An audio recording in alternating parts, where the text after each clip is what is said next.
David Samson with us now to discuss Why are you clapping? Because there's news that broke, Right. and we brought him in. Why can't I clap? Okay. Chris is a big clapper, though. I Stu. love Sorry. I'm bringing the energy. I'm like, sorry. David's here to Great, thanks. Lazy River, my apologies. Jeremy, continue. I'm he's here sorry. to tell us. Okay. You know, I was feeling a little insecure about starting this segment, and Why, so because thank of the you sweater? for breaking the tension. Yeah, because of the sweater. That's honestly what I felt. I felt Jeremy feeling a little uneasy, so I wanted to give him a little energy. Let's go. We got this, baby. We're in here. We have energy. Anyway, Kim Ng and the Miami Marlins parted ways this morning. That news came out early. We were reacting to it live during the local hour. Obviously, a lot of questions about how far the negotiations went on any sort of contract extensions with Kim Ng in Miami. There are all sorts of statements coming out through the media now from Kim, from the Marlins, and including the fact that Bruce Sherman and Kim Ng seemingly had different ideas of where the front office should go. David, we bring you in now to discuss this. Obviously, this is huge news in Major League Baseball with your former franchise. What are your initial thoughts as you hear this news that Kim Ng and the Marlins are parting ways? I'm not at all surprised that they're parting ways. I was just surprised at the timing, especially during the LCS, especially with 2 games going on today. Baseball wants to keep its focus on the playoffs and on the field. And you're getting a lot of attention now, and it's negative attention because people are thinking it's a step backwards because Kim was the first female GM and got a ton of attention for that. But at the end of the day, when you hear philosophical differences, what that means is a power struggle that the employee is always going to lose to the owner every single time. And I think people within baseball knew that this was going on, so there's not a lot of surprise inside the industry. You talk about the power struggle within the organization. Derek Jeter was making essentially all decisions when he brought in Kim Ng. Kim Ng was essentially, according to all reports, brought in to execute Derek Jeter's vision. Then Derek Jeter leaves. Kim Ng seemingly gets all of the decision-making power within the front office, but we know that those things are different. We know that there are some Jeter leftovers within that front office. The Marlins have not done a very good job of developing their own players in the minor league system and scouting over the last couple of years when it comes to the amateur draft. So do you think that this might have to do with that level of power struggle to make up who the people around Kim Ng are, or do you believe it's more about her decision-making process? Well, she always needed people around her to help make baseball decisions. But I want to go back to what you said. Derek Jeter was running the baseball side. Kim was a figurehead. That was her job. And it's not just Kim. Everybody on the baseball side was a figurehead other than Derek. He made the decisions. As a matter of fact, Bruce Sherman wasn't even aware when Mike Hill was not brought back. He was surprised that that happened.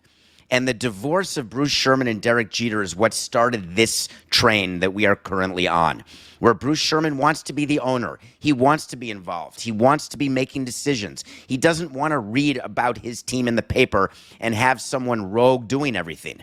And that's what Derek was doing. So once they fired Derek, Kim is in there. But at the end of the day, Kim wanted a level of decision-making power that she just didn't have. She wanted the right, which is, of course, her right or anybody's right, to have her own people, hire her own people, and have a bigger say in the direction of the franchise. But the owner really is the ultimate person, and Bruce is flexing his ownership muscles right now, which he should do. So this next hire is going to be someone who Bruce is familiar with, who Bruce can work with, and who knows and has the trust of Bruce Sherman. And that's what I think you'll see in their next hire. David, I apologize. I promised the crew it's a lazy river. I will follow the lazy river wherever it goes. Tony and Chris are distracted. What the hell is going on with you two? I can't stop watching First Take. Rex Ryan looks like an unhinged Woody Page. It's driving me crazy. I can't stop looking at it. Is it possible to have 2 white teeth? Unhinged Woody Page feels like an oxymoron. What do you mean? His teeth are too white? Rex Ryan's teeth are too white. There, I said it. Okay. They're what you would think of as white. Like, that's what I think of. Right, but Woody Page is actually the funnier observation there. It's like Botox Woody Page. And I noticed I would have been distracted as well. Gary Busey, too. There's a little Gary Busey in there. There's a touch of Gary in there. Yeah. Buttered sausage. Anyways, back to baseball. David, would you be surprised if Kim ended up with the New York Mets? I would not be surprised if Kim worked under David Stearns. I wouldn't be surprised if she worked under somebody in Boston or even back with the New York Yankees. Kim has a lot of strengths, but I do not see her going in and being the number one decision maker at any team. And that's something that, of course, baseball would want to see happen. They would like to see diversity. They'd like to see a female head. They'd like to see more people of color. I'm just not sure it's going to be Kim.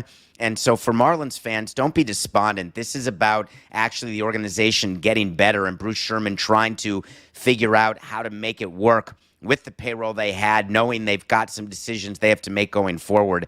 So I don't take it as a negative for the Marlins. It's just a negative the way it's being perceived around baseball, or not inside baseball, but around baseball. David, it does feel like a bad day for Marlin fans. It does. But and that's why I'm saying it shouldn't. I think that we should pay attention to who the next hire is going to be and realize what really happened with the Marlins is Derek did not do a fantastic job of running that team, and they're recovering from that. Derek recovered from when I ran it and said he needed years to recover. Well, the Marlins may need years to recover from him running it, but someone will be in there who will work with Bruce, who will be in charge, and there are really good moments ahead for the Marlins. Such a great pitching staff, which they have, of course, without Sandy next year. That's not ideal. But again, the takeaway from this news is not the Marlins being the Marlins, where they don't recognize greatness and they let it go. This is about a very simple power struggle where Kim wanted an amount of power that Bruce was not going to let her have, and rightly so. And I don't blame Bruce, and I don't blame Kim for wanting to move on. He's going to bring that big penis energy. Why is Derek Jeter in every commercial? It's unreal, isn't it? He's become the number one pitch guy. If I have to see, do you know that commercial of the Wagoneer? Such David, it is a commercial that he's not taking a private jet and he's driving a Wagoneer down to Miami. And he sees a wolf. And he's making him out to be a family man. It is really unreal. And that is filmed, the outside of that commercial when he pulls in. That is his house in Tampa, the one that Tom Brady was he rented that from Derek. And that's where Mike Hill and I went to meet with Derek. And he had Hannah walking around, and he was trying to seduce us into giving him information or to being helpful to him as he was trying to buy the team. And we just sat there and listened to him talk and looked at his house. And so that, strangely enough, was filmed right where he used to live. Does he need the money or what? He's he's doing a lot. Is he broke? Everybody who's rich wants to be richer, and he has an opportunity to do it. So he's doing all these commercials, all the things he couldn't do. It's just that I rented a Wagoneer last weekend. It was terrible. Yeah. It was it was like driving a boat. It was so big. It was Jeep impossible maybe a sponsor to park. One day. A Wagoneer should not exist. We should not have these things on the road. They are too giant. Hold on, David's got something on this. The far better question in my mind is, tell me the value of sponsorship and of advertising. You see Derek Jeter in a car. Does that make you want to get a Wagoneer or not get a Wagoneer, according to whether you like or don't like Jeter? I happen to think it's not relevant, though I spent 18 years trying to convince people to sponsor because everybody cares and pays attention. Do you make purchasing decisions based on what you see on TV? I think that since he's working with Alex Rodriguez on the ALCS broadcast for Fox, I think maybe he does need the money, considering how much they hate each other. The food commercials get me. I'm like, damn, KFC, I got to order you again. These damn. To Wagoneer's credit, I am only paying attention to the commercial because I'm like, is that Derek Jeter? Every time it comes on. I'm like, is that a coyote? I think there's a lagging impact when I see a food commercial, because I watched a documentary once that when you see the quarter pounder with cheese or the hamburgers or the pizza from Pizza Hut, that is never what it looks like. And the kind of stuff they do when they put food in a commercial, it's inedible. It's not real. And it's so gross. And then you're so disappointed when you open the Big Mac bun and you get all this special sauce leaking everywhere. I think that these commercials don't do justice to the food. It's the opposite for me. David, how badly does Major League Baseball want the Phillies in the World Series? Very badly. Yes. They need the Phillies in the Astros rematch.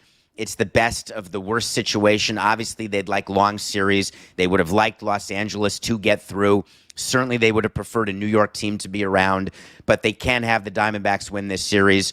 And when it comes to Texas against Houston, they'd rather have Houston because people aren't apathetic toward Houston. They hate them or they love them, and that's what you need to get ratings. And this postseason has been disappointing for baseball because the series have been so quick, and the biggest teams didn't even make the playoffs. David, just a couple minutes left in this segment. I want to bring it back to the Marlins and Kim Ng and what you mentioned about Bruce Sherman sort of wanting to put his impact on this and be a part of the baseball decision-making. You were a part of the Marlins when there was a owner who decided he wanted to be a part of those decision-making processes. For those of us who remember. And that stunk. Yeah. So I guess the question would be, if you look at an organization here that did just make the playoffs, and we went into some of the things that Kim did that were really positive toward that, like the trade deadline, and some of the other decisions that have been made with this roster that weren't necessarily advantageous. But, you were headed on the right direction. So how are Marlins fans supposed to feel about the idea that, hey, there seemed to be leadership taking us in the right direction, and now there is that change? Not necessarily saying that'll be a bad thing, but how are you supposed to feel when the past indicates that the quote-unquote meddlesome owner, might not be a good thing? Well, first of all, there's 30 meddlesome owners. Second of all, Derek Jeter was that. So he was, if you say meddlesome, he was the CEO of the company and he was being the GM. So I'm not sure what the difference is in terms of where they were versus where they are. Bruce Sherman is just trying to be normal and be involved as an owner. The question is, do you become the type of owner who has someone who you believe in, who can give you a few wins? That's how you manage up, is you can't say no all the time to your owner. You once in a while have to give in, but yet you keep control when it matters. And that's something that Derek didn't even communicate with Bruce. So Bruce wants to be communicated with. He wants to act like an owner and be an owner, especially with the investment that he and the other owners have made since 2017. So again, I don't view this as negative. I believe the Marlins will be better off with a new person working with Bruce Sherman than they were with Kim Ng. Nothing Personal with David Samson. Check it out wherever you get your podcasts, and, of course, right here on the Le Batard Network and the DraftKings Network. David, we appreciate the time, man. Look at you, Stu. Yeah, I haven't forgotten how to do this yet. I mean, we're getting there, though. Emphasis on yet. Yes. You just did a read. I did, yeah. He's going to bring that big Phoenix energy. Thank you, David. See you later.